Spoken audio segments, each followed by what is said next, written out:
menenun cerita menyambung yang putus. Saudara-saudari yang terkasih, ketika saya masih bertugas di Seminari Tinggi Santo Petrus Pematang Siantar, hampir setiap tahun saya diberi jatah antara lain mengajar homili, mengajar cara bagaimana berkhotbah, baik untuk mahasiswa tahun rohani maupun untuk mahasiswa tingkat 3. Satu hal yang selalu saya tekankan adalah kalau para frater ingin mempersiapkan khotbah dengan baik dan khotbahnya didengarkan, saya mengatakan buatlah cerita yang menarik di awal khotbah. Cerita itu bisa jadi suatu kenyataan, suatu peristiwa real yang pernah dialami dirinya atau orang lain. Atau bisa jadi cerita itu sebuah dongeng, sebuah kisah fabel. Sebab dalam cerita selalu ada pengajaran yang tak terbantahkan mengenai kebenaran dan mengenai kesalahan. Dan para audiens, pendengar, itu seakan-akan dilibatkan menjadi pemain dalam cerita itu, dan karena itu maka khotbah Anda pasti akan didengarkan. Begitu kira-kira saya menasihati para frater, yang tidak selalu bisa saya praktekkan karena mencari cerita yang pas untuk mengungkapkan makna dan pesan kitab suci yang ingin disampaikan dalam khotbah juga tidak mudah. Tetapi saya hari ini akan mencoba untuk bercerita. Selain cerita tadi, sekedar pembukaan dari pembukaan. Kisah nyata ini saya alami di Solo dalam sebuah acara undangan makan. Seorang teman di Solo tiba-tiba berseru, "Hei, mengapa kita tiba-tiba jadi autis semua?" Itu dikatakannya karena dalam pertemuan tersebut, dalam acara makan bersama, para peserta bukannya saling ngobrol dan berbagi cerita atau pengalaman satu dengan yang lain, melainkan masing-masing asik dengan HP-nya. Masing-masing asik dengan dunianya sendiri dan seakan tidak peduli akan orang di sekitarnya. Pun kalau orang-orang di sekitarnya itu sesungguhnya adalah rekan-rekannya dan bukan orang asing. Autis atau autisme adalah kelainan perkembangan sistem saraf pada seseorang yang kebanyakan diakibatkan oleh faktor hereditas. Karakteristik yang menonjol pada seorang yang mengidap kelainan autisme ini adalah kesulitan membina hubungan sosial, kesulitan berkomunikasi secara normal, dan kesulitan memahami emosi dan perasaan orang lain. Penderita autisme seringkali tidak menyahut kalau dipanggil atau tidak ingin dipandang matanya kalau diajak bicara. Mengapa kita semua menjadi autis tiba-tiba seperti ini, padahal kita dalam perayaan pertemuan, pertemanan, kata kawan saya itu. Orang tua yang mempunyai anak yang menderita autisme membutuhkan kesabaran yang tinggi dalam mendidik anaknya. Sebab penderita autisme seperti mempunyai dunianya sendiri yang berbeda dengan dunia orang normal, dalam tanda petik normal. Kebanyakan orang autis memang nampak asyik dan sibuk dengan dirinya sendiri, dengan dunianya sendiri. Dia sering juga nampak berbicara sendiri. Orang yang tidak mempunyai kesabaran tinggi tidak akan bisa bergaul dengan baik dengan para penderita autisme. Bergaul dengan orang autis, orang dengan tingkat kesabaran biasa akan mudah bosan atau terpancing emosional, marah-marah karena merasa dicuekin, dan bahkan kemudian meninggalkan si autis dengan prasangka bahwa dia gila. Saudara-saudari yang terkasih, alat-alat komunikasi yang ada dalam kehidupan modern kita ini, jika tidak kita gunakan dengan bijaksana, akan menjadikan kita orang-orang autis, orang-orang yang menjengkelkan bagi orang lain. Bahkan mungkin lebih parah, sebab kita bahkan bisa diperbudak oleh alat-alat komunikasi itu. Dalam Facebook, dalam Instagram, dalam WA, atau sarana yang lain. Kita bisa asik seharian ngobrol dengan kenalan baru yang belum tentu kita kenal. Banyak kasus tindak kejahatan yang dilakukan oleh teman Facebook dalam dunia maya. Nampaknya dia baik sekali, tetapi setelah kopi darat, ternyata ketahuan aslinya.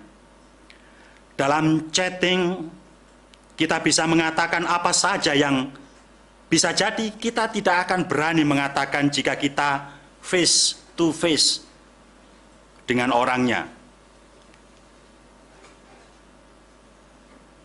Seorang anggota komisi seminari pernah saya dengar mengatakan ini.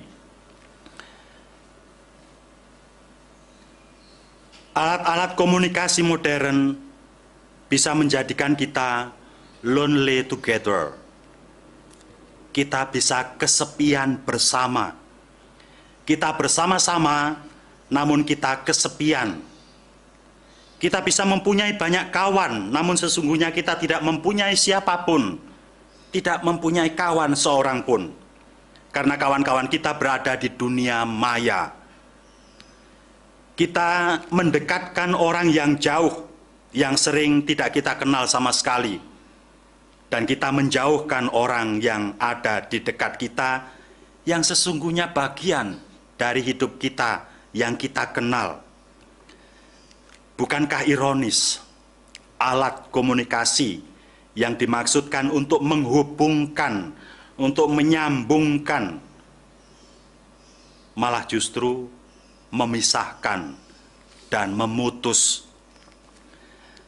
Alat komunikasi modern juga dapat menyebabkan kita menjadi manusia yang dangkal, pemberi komentar tanpa pikir panjang, pencetus ide spontan yang tidak reflektif. Coba saja baca komentar dalam berita online. Ada beberapa komentar yang baik, namun kebanyakan dalam tanda petik asal jeplak. Yang penting bunyi. Komentar-komentar tersebut biasanya sangat singkat, meremehkan, terkesan arogan, menganggap diri lebih baik, atau sekedar iseng, cepat-cepat dibuat dan dikirim, supaya dirinya sejajar dengan komentator lain dan tidak ketinggalan tren, ketinggalan zaman. Banyak juga komentator yang sambil marah-marah atau mencaci maki, mengomentari komentar orang lain. Para komentator itu banyak yang memakai nama samaran. Mereka seperti mengirim surat kaleng, seperti zaman kita muda dulu. Kita bisa memberikan predikat pada pengirim surat kaleng sebagai orang yang tidak gentle, pengecut, takut berhadapan dengan orang secara face to face, tidak bertanggung jawab, tidak jujur, tertutup, dan orang yang mementingkan dirinya sendiri. Orang tersebut tidak akan peduli dengan orang lain, tidak peduli akan dampak perbuatannya, sebab pada dasarnya orang itu penuh permusuhan dengan orang lain. Dampak serius alat-alat komunikasi modern jika tidak kita gunakan dengan bijak, jika kita bukan pengendalinya, melainkan yang dikendalikan, yang diperbudaknya adalah merosotnya nilai dan martabat kemanusiaan kita, kita menjadi manusia yang tidak manusiawi. Tentu tidak seluruhnya alat-alat komunikasi modern berdampak buruk pada manusia. Dampak positifnya adalah bahwa kita dapat dengan mudah terhubung dengan sebanyak mungkin orang dari segala belahan dunia dengan segera. Kita dapat menjadi solider, senasib, sepenanggungan dengan siapapun. Alat-alat komunikasi dapat menjadikan kita tenunan suatu permadani yang indah. Kata Bapak Suci dalam pesan Hari Komunikasi Sosial Sedunia ke-54, yakni hari ini. Alat-alat komunikasi dapat menjadikan kita tenunan suatu permadani yang indah. Pengikat yang menyatukan kita sebagai keluarga manusia yang meretas segala perbedaan latar belakang apapun. Sebaiknya kita bijak menggunakan alat-alat komunikasi untuk terhubung dengan dunia manusia lain yang jauh tanpa pernah menjauhkan yang dekat. Setiap tahun gereja merayakan Hari Komunikasi Sosial Sedunia bertepatan dengan Minggu Paskah ke-7. Gereja sembari mengingatkan dampak negatif yang harus dihindari, mendorong umat untuk menggunakan alat-alat komunikasi tersebut sebagai sarana pewartaan kabar sukacita. Kita ingat pesan Bapak Suci pada Hari Komunikasi Sosial Sedunia pada tahun 2015, 5 tahun yang lalu. Beliau mengatakan, jadikan keluarga sebagai sekolah komunikasi, sekolah kasih, sekolah pengampunan. Janganlah di dalam keluarga para anggotanya menemukan orang lain yang asing, yang hanya mementingkan dirinya sendiri, melainkan menemukan bagian dari hidupnya yang tak terpisahkan karena mengasihi dan yang rela memberikan dirinya, yang rela berkorban bagi anggotanya yang lain. Tidak ada keluarga yang sempurna. Setiap anggota keluarga pastilah mempunyai kelebihan atau kekurangannya sendiri-sendiri. Namun justru karena itu, setiap perbedaan karakter, setiap anggota keluarga dipanggil untuk saling melengkapi. Perbedaan bakat dan kemampuan maupun perbedaan karakter hendaknya menjadikan kekayaan kebersamaan seluruh keluarga. Pada Minggu Komunikasi tahun ini 2020 dengan tema menenun cerita, Bapak Suci mengajak kita menghidupkan kembali storytelling, gaya hidup lama keakraban komunikasi dalam keluarga dengan bercerita. Bapak Suci mengambil judul yang diambil dari Keluaran 10 ayat 2.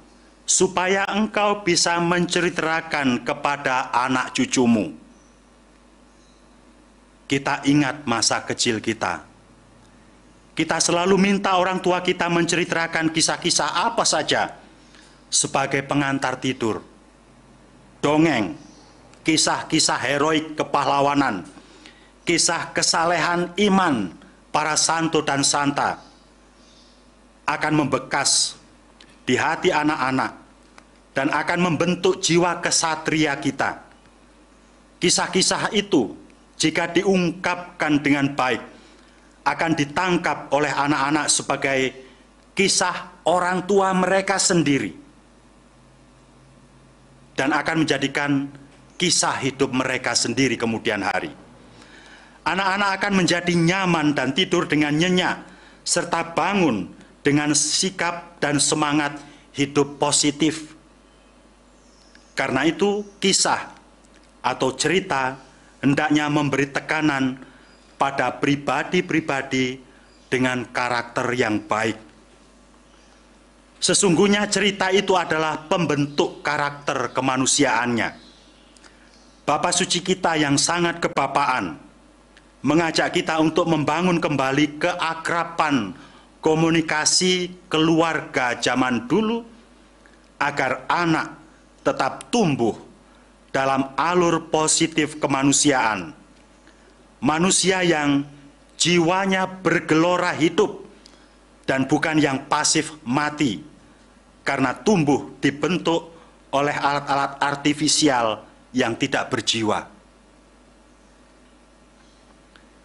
Bapa Suci berkata,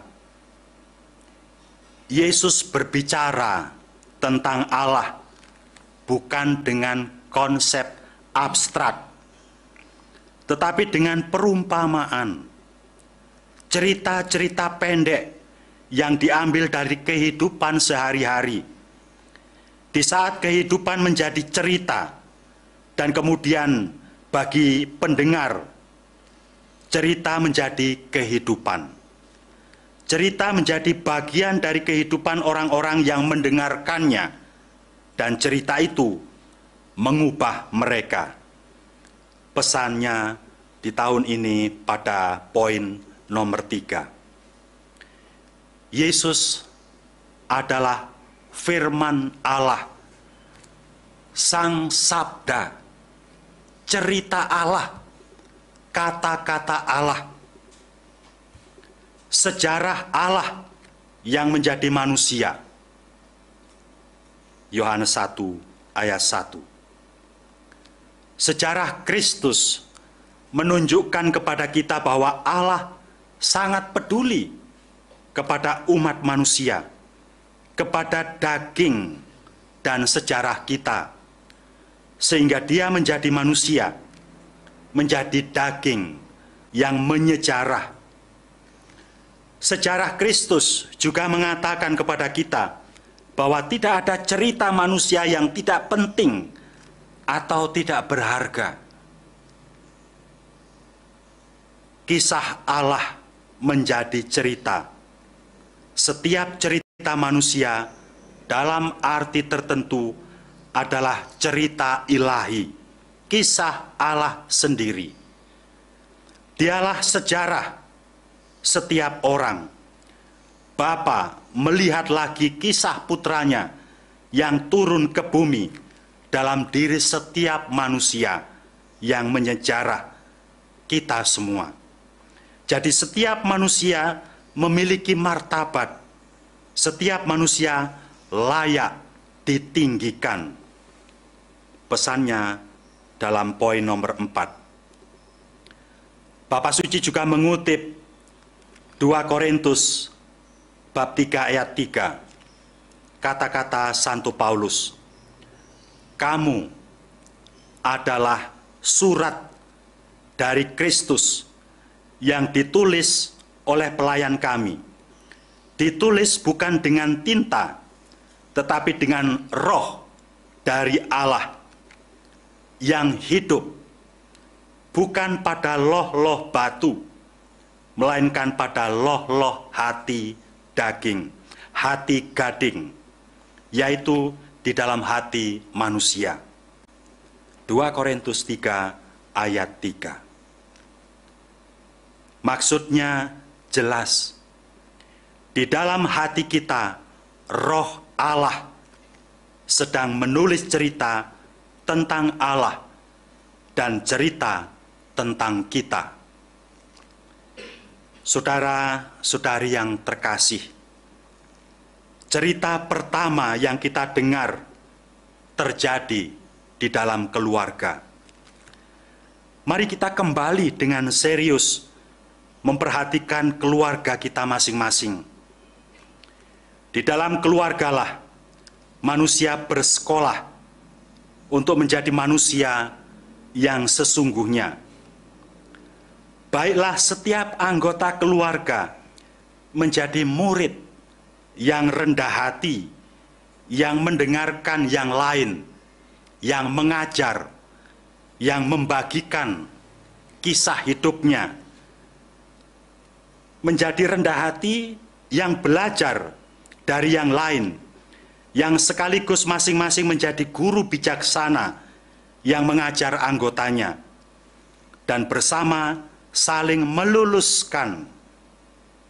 Kalau keluarga adalah sekolah, sekolah hendaknya meluluskan murid.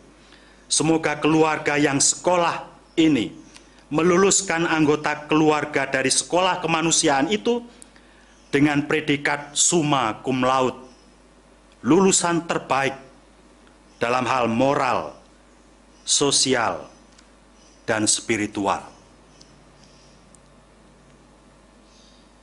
Tuhan memberkati.